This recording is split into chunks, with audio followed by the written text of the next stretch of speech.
Good afternoon, everyone. Oh my god, I look so oily. Yes, I know.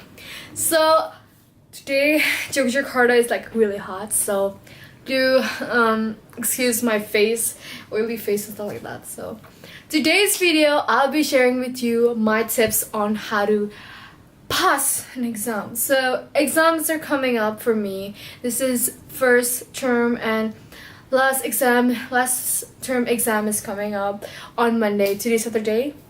So I probably need some techniques in order for me to pass the exam or try to pass the exam. So I'll be sharing with you all those tips and I really hope one of them works with you.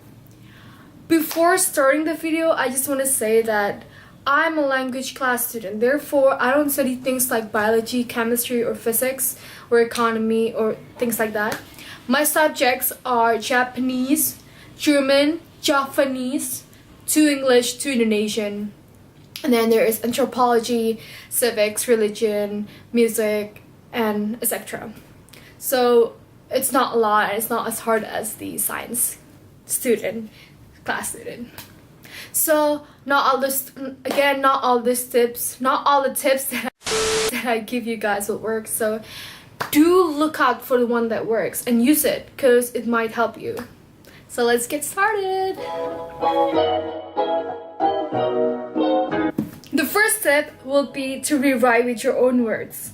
And if you guys are confused on what I mean, rewrite with my own words, which mean I read the subject, example, history, and then I just rewrite it with my own words.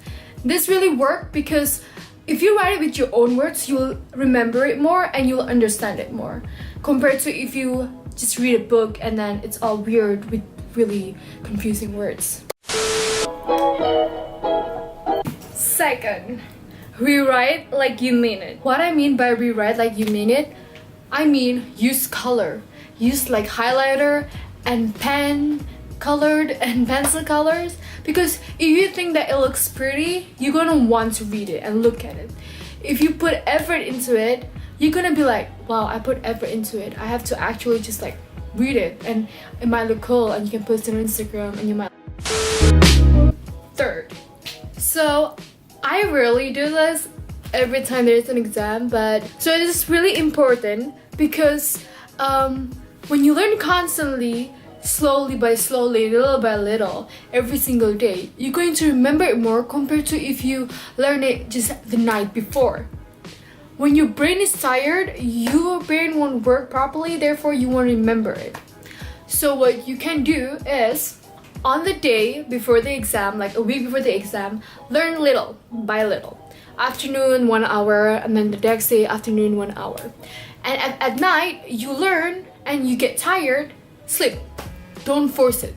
Don't ever force it. Just sleep, and then the next day in the morning, you're gonna be fresh and you learn immediately. You'll remember the whole thing. I mean, not the whole thing, but some, probably. Last but not the least is to answer some questions from last exam, from last year exam, or from last term exam, or even from Google. I'm pretty sure in Google there are like a lot of questions that is given to you so you can learn, and probably if you check in school there's probably last year exam that is probably similar to the exam that you are going to get. You see guys, this kind of worksheet, the exam that you get from the last term or from last year exam is really important. Okay guys, so I have 2 extras that I want to tell you guys since I'm from a language class and I think one of the subjects is really important. So math don't really work. Those tips don't really work on math.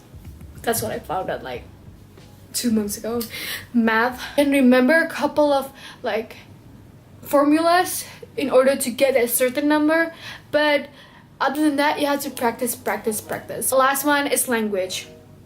Language is, the way I learn language is to, what I do first is to learn all the vocabs, like what is book, what is shelf, what is bed, what is room, what is camera,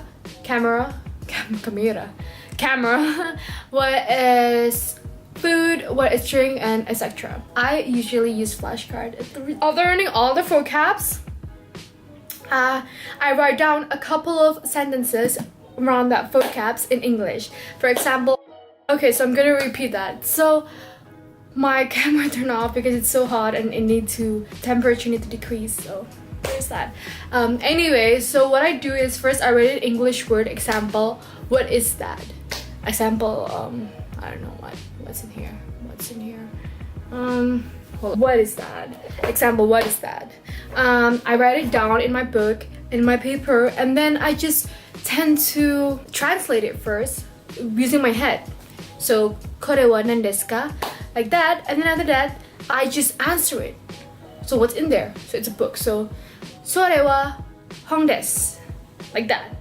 So it really helps because you're using examples and you can remember it easily. You get the point. So that's the end of the video, guys. I really want to thank you all for tuning in. And I'm sorry I haven't been posting videos because I've been really busy with incoming exam and this and that. So I really hope you guys love this video. Don't forget to comment, like, and subscribe, and I'll see you in the next video. Oh, also update. I'll probably be delaying making videos soon because there's an exam and stuff. But I'll try to make a video. What exam? I'll try to make a video as much as possible. So